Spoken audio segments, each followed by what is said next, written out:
Hello and welcome to my channel. তো কেমন আছো তোমরা সবাই? আশা করছি সবাই ভালো আছো। আমরাও কিন্তু মোটামুটি ভালোই আছি। এখন কিন্তু সকাল প্রায় ওই 9টা মতন বাজছে, আর এখন থেকে আমি আমার ভিডিওটা শুরু করছি। তো আমাদের ঘুম থেকে ওঠার আগেই না মায়ের দেখি ব্রেকফাস্ট একদমই কমপ্লিট। দেখো বানিয়েছে ফুলকো ফুলকো লুচি, গরম গরম ঘুগনি, আর মিষ্টি তো আছেই। তো আজকে সকালে ব্রেকফাস্টটা একটু বেশি স্পেশাল, কারণ জামাই এসেছে বলে কথা। একটা শর্টসের মাধ্যমে আমি তোমাদেরকে আপডেট দিয়েছিলাম যে সোনা মামা বাড়ি যাচ্ছে। তো অলরেডি আমি আমার বাপের বাড়িতে চলে এসেছি, আর এসেছি একটা কারণের জন্য, সেটা আমি তোমাদের সাথে একটু পরেই শেয়ার করছি। তার আগে দেখো সকাল সকাল কাদের দর্শন পেয়ে গেছি। তো সত্যি মনটা না খুব ভালো হয়ে গেছে। দুজন এসেছিল, আর সোনা তো দেখে মানে খুব খুশি হয়েছে। ও না মানকিকে মাম বলে। তোমরা ভিডিও যারা দেখো আমার ডেলি ব্লগ তো দেখবে, ওকে যখন আমি বইটা পড়াই তো ওখানে মানকি আছে, তো ও না মানকিকে মাম বলে। তো ও সেখান থেকে তো বলেই যাচ্ছে মাম মাম মাম। তো সোনা না খুব খুশি হয়েছে। আর ওনাদেরকে কলা, তারপরে আমাদের গাছে কাঁঠাল দেওয়া হয়েছিল, তো খুব তৃপ্তি করে খেয়েছে। এখানে আমার বিশেষ করে আসার একটাই কারণ হচ্ছে, আমার শাশুড়ি মা মারা গেছেন এই 3 বছর মতো হচ্ছে। তো ওনার মৃত্যুবার্ষিকীতে আর কি সন্ধ্যাবেলায় বাড়িতে একটু হরিনামের দল বলা হয়, আর কিছু লোকজনকে বলা হয়। তো ছোটোখাটো করেই অনুষ্ঠানটা একটু পালন করা হয়, তো সেই জন্যই বিশেষ করে আসা এখানে। আর এই যে আমার হাতে ফটোটা দেখতে পাচ্ছ, এটা আমার শাশুড়ি মার ফটো। দেখতেই পাচ্ছ খুব সুন্দরী দেখতে, খুব মিষ্টি দেখতে কিন্তু। আর এখানে আমি ওর সোনাকে, ওর ঠাম্মিকে দেখাচ্ছিলাম যে এটা ওর ঠাম্মি। আর সোনা মোটামুটি ভালোই চেনে, কারণ আমি তো ওকে ফোনে ফটোতে দেখাই যে এটা তোমার ঠাম্মি। তো মৃত মানুষের ফটোর ওপরে আর কি চন্দনের ফোঁটা লাগিয়ে রাখতে হয়, তো আমি সেটা রেখেছিলাম। তো সোনা ওখানে হাত দিয়ে দেখাচ্ছে যে আর কি লেগে আছে। তো সেটা আমি আবার ভালো করে মুছে দিয়েছিলাম, আজকে আবার নতুন করে পরাবো। আর একটা জিনিস তোমরা খেয়াল করে দেখবে যে আমরা যদি বাড়ি থেকে কোথাও 2-3 দিনের জন্য বেড়াতে যাই, তাহলে বাড়িতে আসার পরে না মানে দেখতেই পাবে যে বাড়িঘরে এত নোংরা, মানে ধুলো জমে গেছে, আর টানা দরজা, তারপর জানালা বন্ধ থাকলে একটা যে বিশ্রী দমকা গন্ধ থাকে, সেটা তো থাকেই। আর এখানে বুঝতে পারছো এখানে কেউই থাকে না, মানে দিনের পর দিন, মাসের পর মাস, বছরের পর বছর বলতে গেলে এখানে কেউই থাকে না। অটোমেটিক দরজা জানলা বন্ধ থাকে। তো এই যে প্রতি বছর অনুষ্ঠানটা পালন করা হয়, তো এখানে এসেই পালন করা হয়। তো আসার আগে মানে আগে লোকজন দিয়ে মানে ঘর বাড়িটা পরিষ্কার করিয়ে নিতে হয়। আর মানে সোনাকে নিয়ে বিশেষ করে এখানে আসার, এখন তো বুঝতেই পারছো বর্ষাকাল, মানে পোকা মাকড় সাপ হ্যানা ত্যানা থাকে। তো আমি আমি যখন বাপের বাড়িতে আসি তখন মাঝে মধ্যে একবার করে ঘুরে আসি, তখন একটু ঝাঁটটাট অল্প অল্প করে আমি পরিষ্কার করে আসি। তো তারপরে আবার সেই একই যা তাই হয়ে যায়। তো যাই হোক, ওদিকে দেখতেই পেলে আমার মা আর ছোট শাশুড়ি মিলে প্রসাদের ফল, তারপর এটা ওটা সব কাটছে। আর আমি না এইসব সম্পর্কে খুব একটা ভালো বুঝি না, আর এইসব না সব একা একা গোছানোও যায় না, সেই জন্য সবাই মিলে মানে সাহায্য করেছে মানে ওগুলো গোছাতে। আর এদিকে সোনাকে দেখতেই পাচ্ছ, ও ছোটি ভাইয়ের সাথে কিন্তু খেলছে, আর সোনা এখানে রান্না করছে। ওকে যদি বলা হয় যে বাবা তুমি কি করছো, তো বলে আমি রান্না করছি। মানে একটা বাটি আর একটা চামচ দিলে, আর তার মধ্যে যদি একটা বল দেওয়া হয়, সেটা নিয়ে আবার রান্না বাটি খেলেও। তো এখানে একটা জিনিস তোমরা দেখো, মানে আমার বাবার হাতে যে খেলনাটা তোমরা দেখতে পাচ্ছ, ওটা কিন্তু সোনার অলরেডি বাড়িতে আছে। তখন কিন্তু ওটা নিয়েও খেলে না, মানে সব ডানা ফানা খুলে একা একা মানে ফেলে দেবে, তখন কিন্তু ওটা নিয়ে খেলে না। আর ওই যে প্লেনটা দেখতে পাচ্ছ, ওটা কিন্তু ওর ছোটদি ভাইয়ের খেলনা, তো ওটা এখন নেবে, ওটা নিয়ে খেলবে। তো ওরা এখন দুজনে ওই সাইডে পড়ে খেলছে। আর এই যে এখানে সব ফল কাটা চলছে।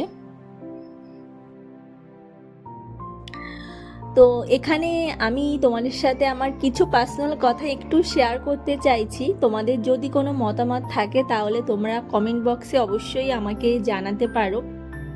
আর যে কথাগুলো আমি তোমাদের সাথে এখন বলবো, সেই কথাগুলো না যারা আমাকে পছন্দ করে না, আমার পিছনে নিন্দে করে, আর সামনে আসলে না মিষ্টি মিষ্টি কথা বলে, তাদের সম্পর্কে তারাই বলেছে, আর বলেছে বলেই তোমাদের সাথে আমি এগুলো এখন শেয়ার করছি।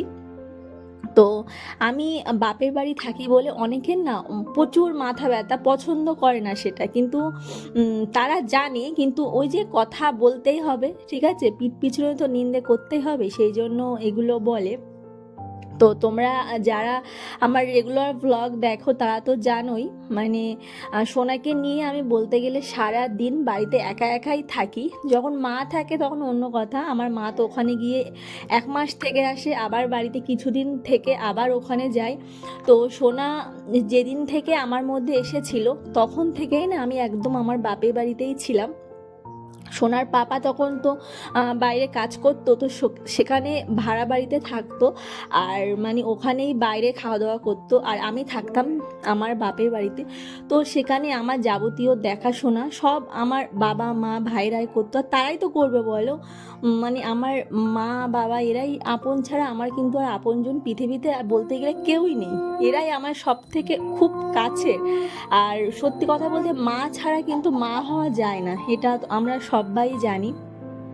তো সোনা যখন আমার কাছে এসেছে তখন তো আমি আমার বাপের বাড়িতে প্রায় বলতে গেলে 7-8 মাস মতন ছিলাম। তারপরে গিয়ে আমি মানে আমার বিরাটিতে আমরা শিফট হয়েছি, মানে যেখানে আমি থাকি বিরাটি সেখানেই আমরা গেছি। তো তখন তো সোনা খুব ছোট, তখন আমার মা গিয়ে থাকে 1 মাস, আমি আবার যখন এখানে আসি তখন 1 মাস থাকি। তো তখন না আমার কেউ খোঁজ নেয় না যে আমার ছেলেটা কেমন আছে, আমি কেমন আছি, কেউ কিন্তু তখন কোনো রকম খোঁজ নেয় না। কিন্তু পিঠ পিছনে কথা বলতে গেলে খুব সমস্যা, মানে পিঠ পিছনে ওদের কথা বলতেই হবে যে আমি খারাপ, ঠিক আছে। তো আমি বাপের বাড়ি ছাড়া আর কোথায় যাব বলো, আমার তো আর কোথাও যাওয়ার জায়গা নেই। যদি আজকে আমার শাশুড়ি মা বেঁচে থাকতো তাহলে কিন্তু আমার এই সমস্যাটা হতো না। শুনেছি যে বলে মেয়েদের প্রথম সন্তান নাকি তার বাপের বাড়ি থেকেই হয়, কিন্তু যেদিন থেকে একটা বাচ্চা একটা মায়ের শরীরের মধ্যে মানে আসে তখন থেকেই তো নিশ্চয়ই তার বাপের বাড়ি গিয়ে থাকে না, আমাকে থাকতে হয়েছে, কারণ আমার হাজব্যান্ড চাকরি সূত্রে বাইরে থাকতো। তো আমি কোথায় গিয়ে থাকবো, সেখানে তো আমার কেউ নেই। আমার শ্বশুর মশাই উনিও চাকরি সূত্রে বাইরে থাকেন, তো ওখানে বাড়ি বলতে গেলে আমি একা, আমার শাশুড়ি মা তো ওখানে নেই। যদি আজকে আমার শাশুড়ি মা বেঁচে থাকতো তাহলে আমি নিশ্চয়ই ওখানেই থাকতাম। যখন সোনা আসার আগে 2-3 মাস আগে আমি আমার বাপের বাড়িতে আসতাম, তখন সিচুয়েশনটা একদমই আলাদা হতো, কিন্তু যেহেতু আমার শাশুড়ি মা নেই তো বলতে গেলে কেউই নেই বাড়িতে। আর এইসব ব্যাপার একটা মেয়ে মেয়ে ছেলে মানুষরা কিন্তু অন্য আর কেউই বোঝে না, ঠিক আছে। কিন্তু এই ব্যাপারটা না কেউই বুঝতে চায় না, সবাই আমাকে খারাপ বলে, আমি খারাপ, ঠিক আছে, আমার পিঠ পিছনে নিন্দে করবে, সামনে গেলেই মিষ্টি মিষ্টি কথা, এগুলো আমার না একটুও পছন্দ হয় না।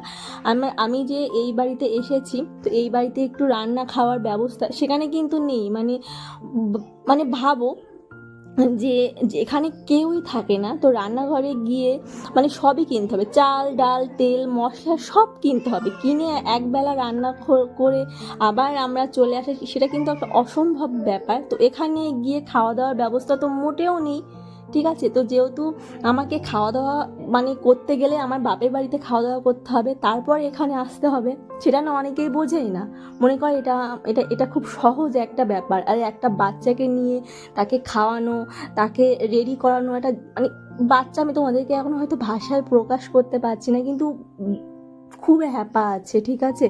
তো এটা অনেকেই বোঝে, কিন্তু বুঝেও না বোঝার ভান করে মানে লোককে বড় বড় কথা বললে তাদের খুব ভালো লাগে, ঠিক আছে। সেই জন্য লোককে ওরা কথা বলতেই থাকে, যে তাদের কেমন লাগলো কি ভালো লাগলো কথাটা, তাদের খারাপ লাগলো সেটা বোঝে না, ওদের কথা বলতেই হবে, তো ওরা কথা বলে। আরও তো অনেক অনেক খারাপ কথা আমাকে শুনতে হয়েছে। আমার বাবারা মানে আমার বাবা চাষবাস করে, কোনো রকম সার্ভিস করে না, সেই জন্য আমার বাবাকে শুনতে হয়েছে তোমার বাবা গরিব, তোমার লোক কুটুম্বি গরিব বলে তোমার টাকা পয়সা নেই, এই সমস্ত কথাবার্তা কে বলে, এখনকার যুগে কেউ বলে? তো এসব সমস্ত কথাবার্তাও আমাকে শুনতে হয়েছে। এখনও অনেক কথা তোমাদের সাথে যদি আমি শেয়ার করি তাহলে প্রচুর প্রচুর কথা হয়ে যাবে। তো খুব খারাপ লাগে জানো তো এইসব কথাবার্তা শুনতে। যারা আমার জন্য করে, আমার আপনজন, আমি তো তাদের জন্যই করব। তোমরা আমাকে খোঁজ নেবে না, আমাকে আমাকে আমার ছেলেটাকে আমার খোঁজ নেওয়ার দরকার নেই, আমার ছেলেটারও খোঁজ নেবে না, একটা ছোট বাচ্চা সে। তাই তোমাদের কাছ থেকে আমি কি কি আশা করবো, আর তোমরাও বা আমার কাছ থেকে কি আশা করো? আমি এগুলো তাদেরকে মানে বুঝতে পারি না, খুব খুব খারাপ লাগে মোর। আর আমার এমন একটা সমস্যা হয়ে দাঁড়ায়, কেউ যদি আমাকে কোনো কথা বলে না, মানে কি বলবো, আমার সারা সেই 2-3 দিন ধরে মাথার মধ্যে সেটা ঘোরে, আর খুব খারাপ একটা অবস্থা হয়ে দাঁড়ায়। তারপরে সেটা আমার স্বাভাবিক হতে আমার 2-3 দিন সময় লাগে, তারপরে গিয়ে আমি ঠিক হই।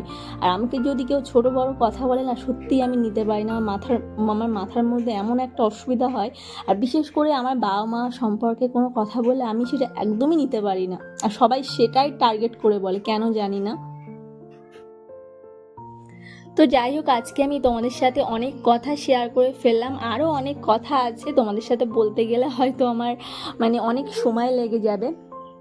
তো যাই হোক, দেখো হরিনামের দলেদেরকে সবাইকে প্রসাদ বিতরণ করা হচ্ছে, সবাই প্রসাদ পেয়ে কিন্তু এখন বাড়ি চলে যাচ্ছে। আর এখানে এই যে সোনা ওর মামার কোলে বসে আছে। তো যদি ভিডিওটি ভালো লাগে চ্যানেলটিকে সাবস্ক্রাইব করে অবশ্যই আমার পাশে থেকো। সবাই ভালো থেকো, সুস্থ থেকো, দেখা হচ্ছে নেক্সট ভিডিওতে। বাই।